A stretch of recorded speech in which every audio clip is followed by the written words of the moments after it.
Olá, meus irmãos, axé. Eu me chamo Emanuela da Ponte e estou lendo o livro Diário de um Médium Iniciante. Capítulo 31. Os guias também erram.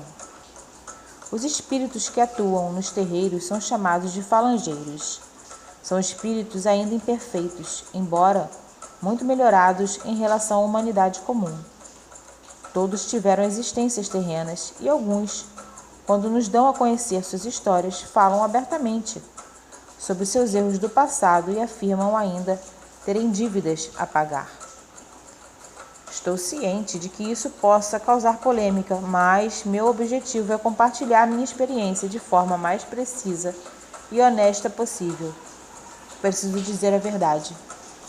Vejo muitos companheiros de fé falando das entidades como se fossem anjos de luz baixando a terra. E preciso dizer que isso está muito longe de ser verdade, pelo menos da que tenho observado. Nossos guias, faço uma distinção entre guias direta e guardiões esquerda, são sim espíritos em franco processo espiritual, espíritos que venceram a maioria das dificuldades em que ainda nos demoramos e por isso assumem a posição de guias. Eles estão alguns passos à nossa frente e, embora possuam maior capacidade de auxílio, ainda são falíveis. Aliás, já tive a oportunidade de conversar com alguns sobre suas reencarnações futuras e um deles chegou a me dizer que após o desencarne de todos os médiuns da casa, iria reencarnar para quitar antigos débitos e que contaria com o nosso auxílio espiritual quando estivesse envolvido pela matéria. É por essa proximidade evolutiva que chamamos os guias de pai, mãe, vó e avô. Eles são como parentes que nos amam, que nos auxiliam na subida até onde se encontram, distanciados de nós, alguns passos na senda do progresso. Esclarecido isso, é preciso dizer que os guias também erram. Muitos talvez objetem que não, mas o médium erra, mas não o guia. Mas isso não é verdade a respeito de um médium errar. Isso já foi explicado no capítulo anterior. Agora é preciso entender o que leva um guia a errar. Certa vez vi uma entidade se manifestar e dizer que os trabalhos que ocorriam em tal lugar seriam maravilhosos e, na verdade, foram um desastre completo. Tanto o médium quanto a entidade eram extremamente confiáveis. Então, o que aconteceu?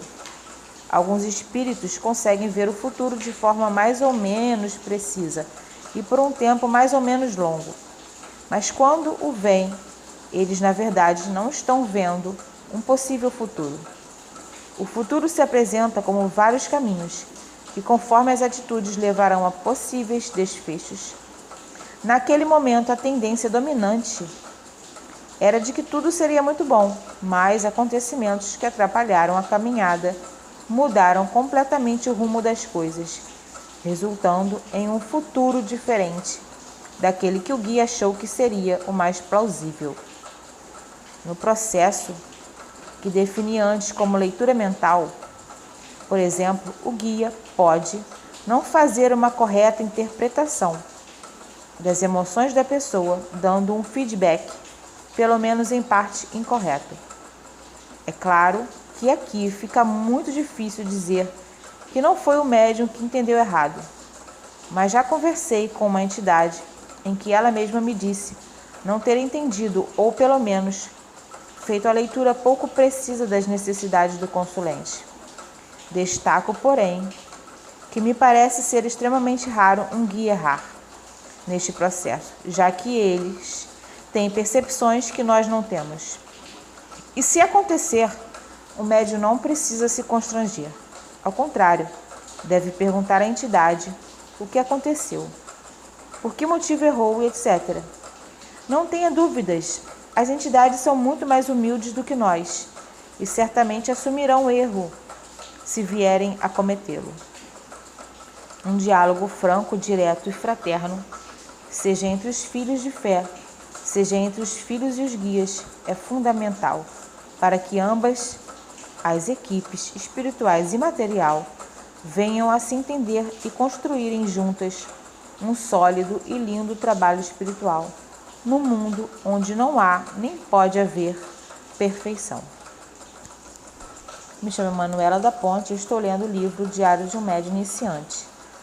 O próximo áudio será o capítulo 32. Falaremos sobre a vaidade. Axé. Gratidão a todos.